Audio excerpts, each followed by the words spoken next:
All right, bam. We're live. Welcome to day 15.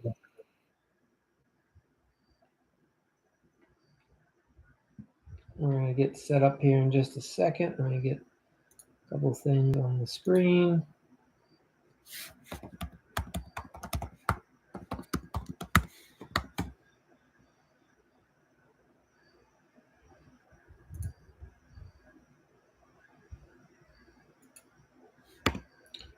Appreciate you all coming back. Takes just a minute to get everything set up.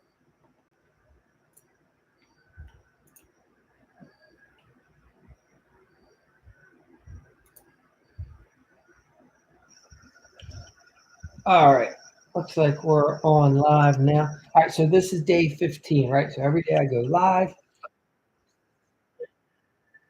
Got an echo. All right, so what we do is this. If you're on TikTok, awesome. Ask any questions you want.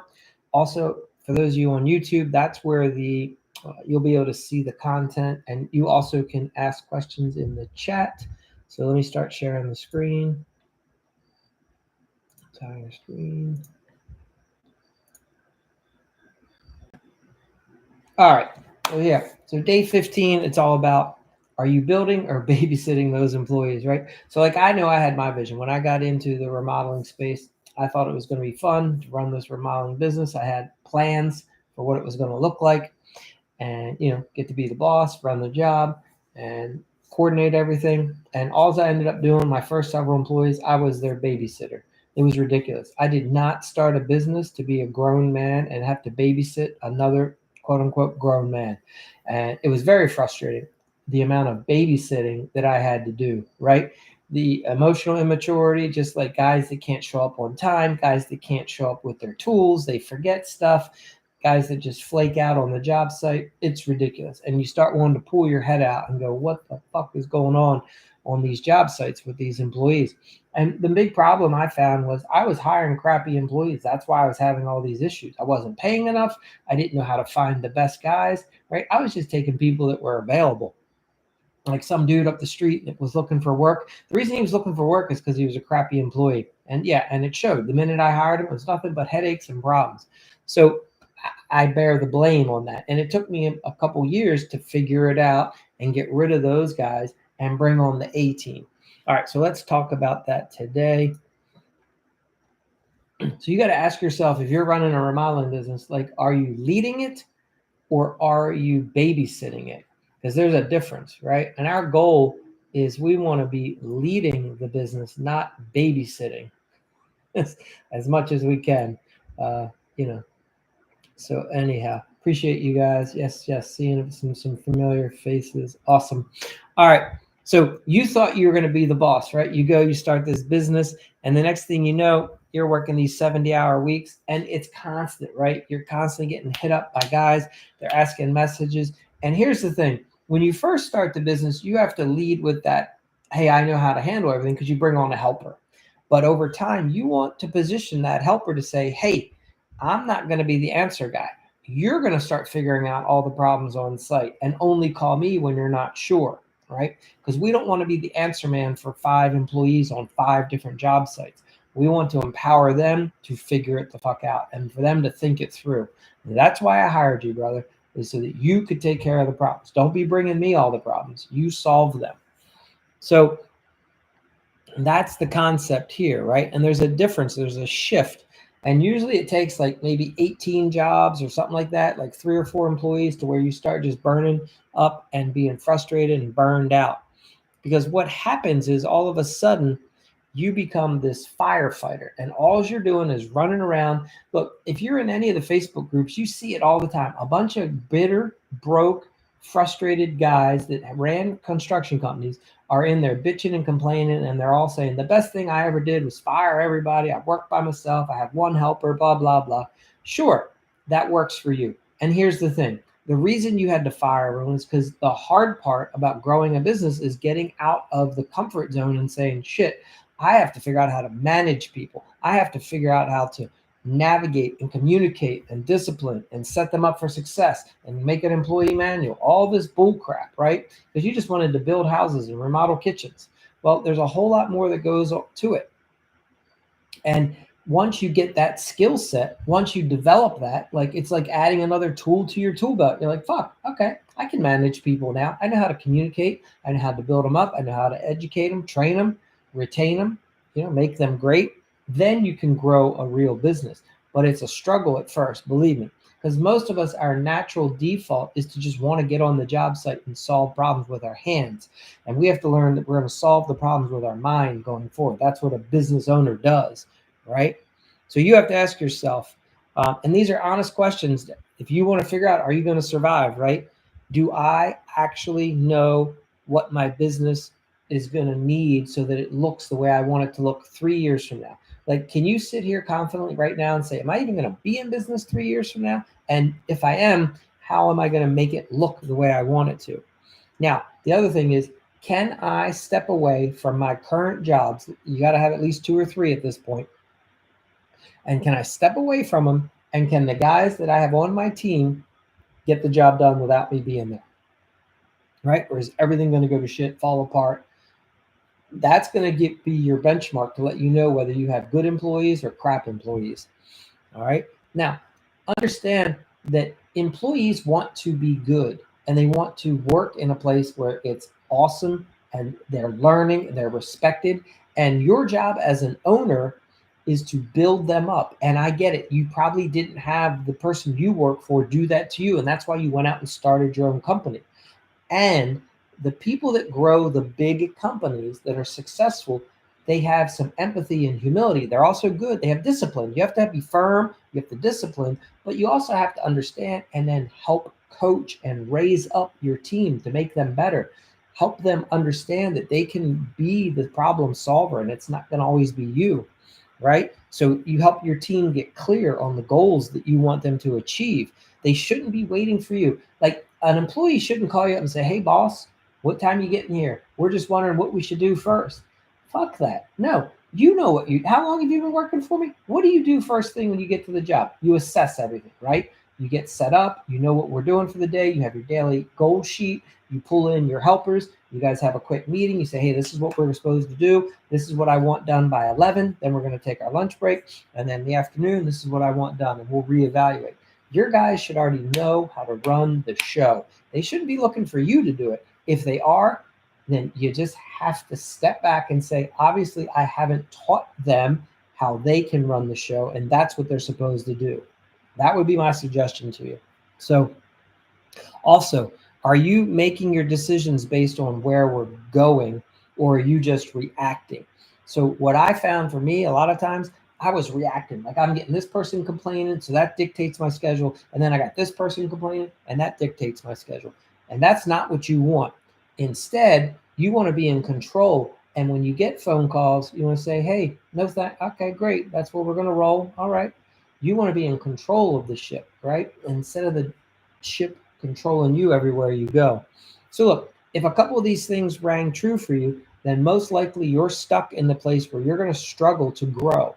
And you're going to have to step back and say, all right, fuck, what do I need to do to get my team under control so they can manage themselves more? Because that frees you up so that you can go out and sell more and land the next job and bring on the other team that's going to help, right? Because you want to have 2 or 3 decks being built by 2 or 3 different crews so that then you can have 6 decks being built. All right. So that's where growth lives.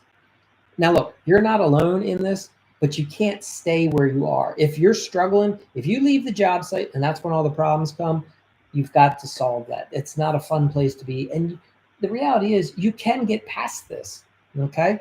But yeah, you're going to have to do something different. Yelling at your team and calling them a bunch of idiots, while they may be that, isn't going to help the situation. You have to sit back and say, are they capable? If I can teach them a proper business setup, can they do it? Or did I really just hire a bunch of losers and idiots? And do I need to start over?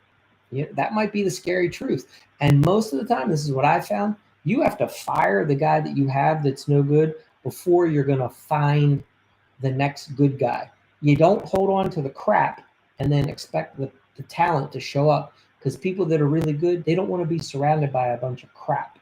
So you see what I mean? You're gonna have to get rid of the guys that are no good, and that's scary. Absolutely. That means you might have to go back for a week or two and do some work, but you better hurry up. You should already be interviewing some other guys, but I'm saying you might not bring them onto the team. Okay, it's a balance, but you got to get rid of the crap, because it's a negative. Those guys that are negative and just have no ambition, they become a cancer and they ruin everyone. Hold on a second. I'm a junior thinking about taking a gap year after high school. Yeah, man, do it, Brandon. Gap year is really a good idea. A lot of people have a lot of success with that. So awesome. All right, let's look at this. So you guys want to make, in my opinion, the moment that you're going to realize the freedom of running your own business is when you finally get the employees to shift and they start answering the problems on the job, and they start solving the problems instead of causing the problems, right? The best thing that can happen is your lead carpenter, at the end of the day, you call him to check in. You say, hey, Joe, how's it going? He's like, cool, all good, man. Yeah, we had this come up at 11, but don't worry, I took care of it. Yeah, that started going sideways, but we solved that. You're all good. Hey, listen, this is the only thing we need to get set up for tomorrow. Like, that's the kind of conversation you ideally want. It takes a while to get there. So, but you can make it work.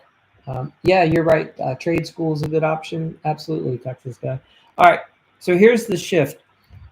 Real business owners, like I don't know what kind of experience you guys have. If you haven't worked for like a $30 million a year remodeling company, you may not understand this. But generally, the person who's running a successful company has a vision, and they figured out a way to get where they wanted to go. They're no different than you or I. It's just they have transition. When I got started, there were $30 million a year businesses that I was competing with by myself, single guy. Within a couple years, I had several employees, and those companies went out of business, and I was able to take their employees and their customers and grow my company. You can do this as well. Okay, just because somebody in the market is doing 15 or 30 million doesn't mean they're still going to be in business from 3 years from now. You got to start analyzing them. What do they do good? What do they not do so good? Where's the hole? What can you capitalize on so you can take their business, take their customers? Okay, but understand there's some things that they do well, and that's how they were able to grow to 30 million. Okay, so you have to look for that as well. Real business owners lead with a vision, so they just don't manage madness. They actually have a plan that they try to execute every day. All right. So I'd like to introduce to you guys is something called the 3R framework. And you'll use this to escape from that daily chaos. And this helps you just start leading. It's a much more relaxed job. So one, you're going to reclaim the vision, right? Stop chasing the next job and remember why you started this.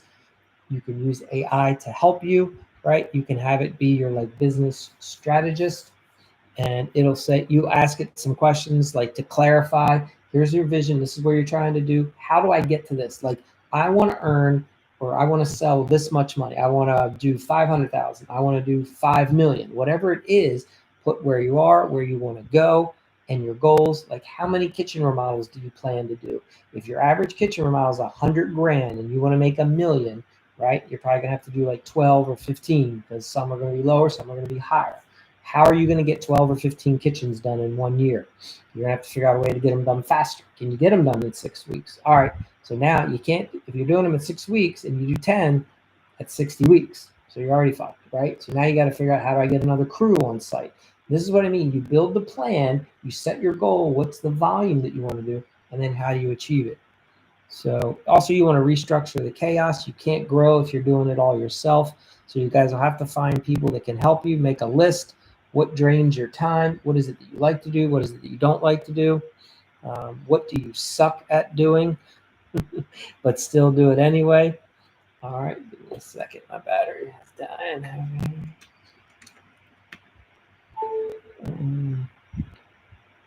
But yeah, Texas guy, you're right. Get a degree. It pays. You'll need to pay student loans. Yeah, I mean, college is interesting right now. I have mixed feelings about college. I think it depends on where you're going to go to college, what you plan to do. If you're going to use it for networking and get some business skills, it can work really well. But if you're just looking to do a 4-year party, which I see a lot of people do, I mean, that's a waste to walk out of college at the end of 4 years and all you've done is party, and now you're like $200,000 in debt. I mean, it was fun. You're gonna be paying for that for a long time. You could have been making $200,000 a year instead of, being $200,000 in debt. So it just depends. But college can be good. You definitely can get some good, you can network, you'll learn some skills. Uh, but a lot of the classes you can take these days, you can get that same content online. It just depends on your style and how you want to read and learn. But if you like going to college for other things, meet more people, play a sport, maybe you play a music, you do music. I don't know. You have some sort of talent that you want to utilize. Awesome. All right. So we got to restructure the chaos, and then you also need to repeat relentlessly. That's the big thing, is keep going. See, a lot of guys, I want to give you an example, like here on TikTok, right? I'm putting out like 3 to 4 videos per day, every day for the last 2 months. Okay. And that I don't just put videos here. I'm putting videos on YouTube. I put videos on Instagram, on Facebook. So you're starting to do 5 or 6 videos per day. That's the kind of effort that you need to be putting into your business. If you're like, oh, just go, I'll try to meet with 1 or 2 clients, you need to get a lot of leads. You need this. The more clients you meet with, the more jobs you can sell. So you just have to increase your volume that you think is possible, right? You should be you want to get like 3 appointments a day. All right. And that's what I mean by being relentless, and just keep repeating so that you can get where your goal is faster. So look, man, at the end of the day, your business is going to have breakdowns, and don't sweat it. Okay. I still have hiccups and headaches. I'll record a video, it doesn't work right. I'll have I want to talk with a homeowner and there's some kind of issue that comes up that I didn't see coming or didn't expect. It happens all the time. But at the end of the day, people just want to know that you can handle it, and you're there for them, and you're going to take care of it. Don't wait and think you have to have all the problems solved up front. So the good news is that whatever position your business is in right now, it can shift and it can change, and it can be in a few months. No worries. So don't sweat it. Okay. If you're struggling right now, that's okay. Just know that we're going to move forward and we're going to start changing things, and 2026 can be a whole different year for you. So think about this. Imagine what it'd be like 6 months from now, right? When you've got a good couple guys, right? You've gone and found some real talent, and they take care of the job for you, and they don't have to be breathing down your neck calling you with problems all day long. So that's going to be nice. That's going to free you up to go out and sell more jobs, right?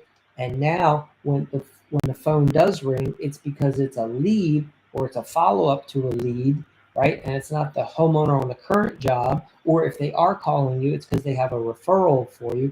That's how everything starts to shift, right? And then you can start saying no to the bad, shitty clients that you've had to take right now because you don't have any other client to go with, right? So then it only gets better. Then you start getting better quality jobs, which makes more profit, and it just starts growing, right? When you're not desperate. It's in the beginning, it's tough. You got to do whatever you can just to survive, typically. So you'll finally start building something that you'll be proud of at the end of the day. All right, so that's it for today. I appreciate you guys being here. Is there any questions specifically that anybody has on either? I can't see YouTube. Let me put this. Anybody have any questions specifically before I bounce? Because been on about 18 minutes, I guess, at this point. So, yep, yeah, you get a degree. Yep, student loans. I see that. Anything else? Ask away. A couple minutes here. You got any questions? Otherwise, we'll be back again tomorrow. Probably be a little bit earlier tomorrow. I won't be as late.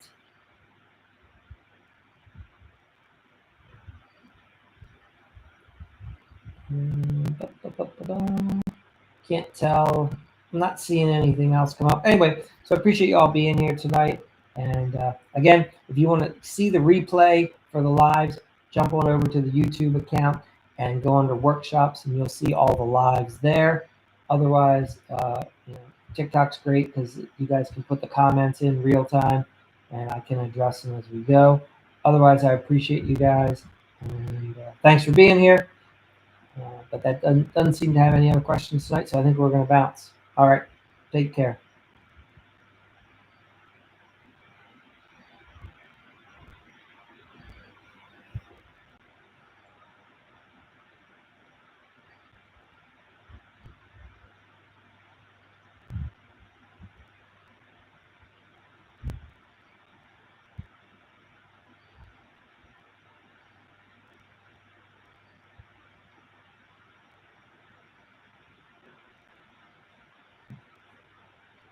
All right, and let's shut this down. Boom, and boom.